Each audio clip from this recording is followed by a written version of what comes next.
आप सभी का दिव्य साधना चैनल में बहुत बहुत स्वागत है। आज हम बात करेंगे हमारे सनातन धर्म के अनुसार हमारे दो महान ग्रंथ हैं।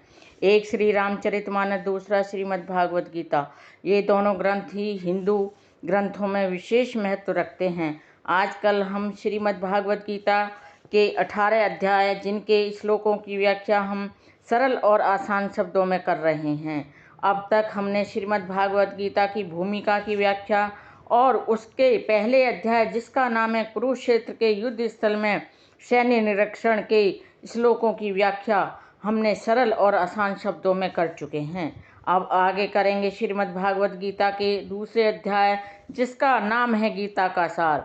यह अध्याय बहुत ही महत्वपूर्ण है, क्योंकि इसमें भगवान श्री कृष्ण जी ने स्वयं अपने मुखमंडल से गीता का महत्व बताया है और कहा है कि अगर हम अपने वास्तविक जीवन में इस गीता के सार को अपनाएंगे, अर्थात धारण करेंगे, तो हमारे जीवन का उद्धार हो जाएगा और वास्तविक ज्ञान की भी प्राप्ति हो सकेगी। अगर हम इसका ध्यानपूर्वक पढ़ेंगे और इसके ज्ञान को आप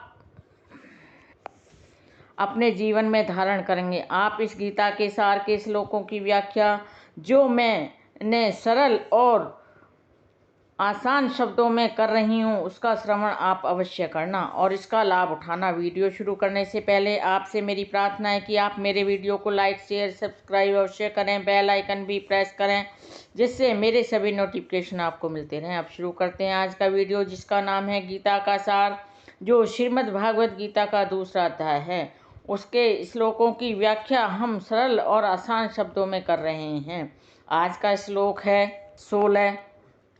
ने अस्तः विद्यते भावः न अभावः विद्यते सतः उभयोः अपि दुष्टः दृष्टः अन्तः तु अनयोः तत्तु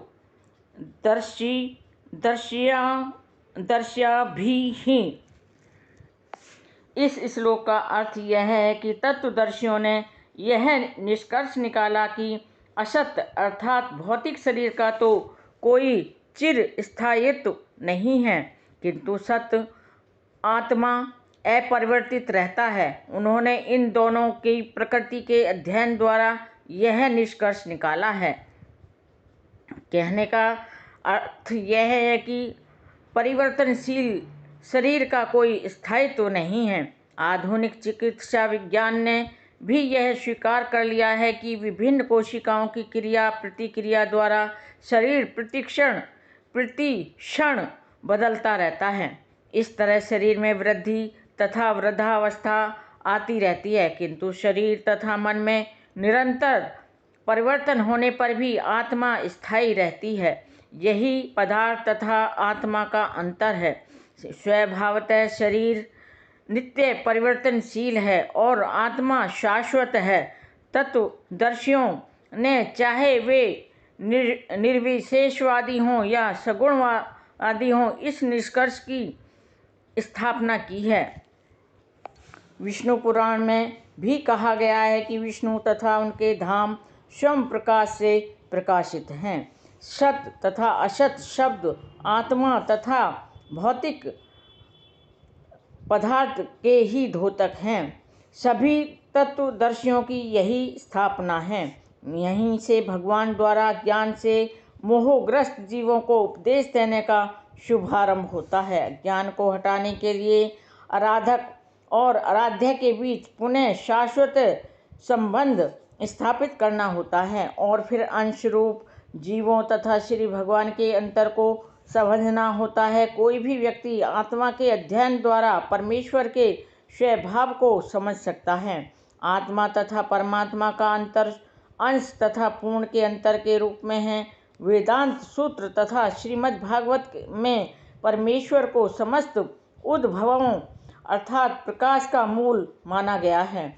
ऐसे उद्भवों को अनुभव परा अपरा प्राकृतिक क्रमों द्वारा किया जाता है। जीव का तत्व परा प्रकृति से होता है, जैसा कि 7वें अध्याय में यह स्पष्ट हो जाएगा।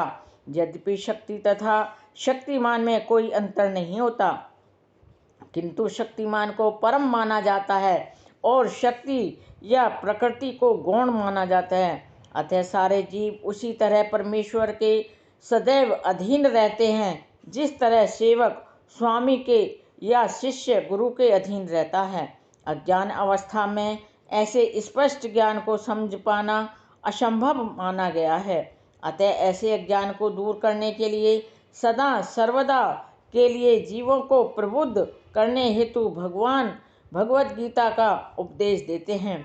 आज के श्लोक की व्याख्या हम यहीं समाप्त करते हैं। आगे के श्लोक की व्याख्या हम कल करेंगे। मेरे वीडियो में अंत तक बने रहने के लिए आप सभी का कोटि कोटि धन्यवाद। नमस्कार।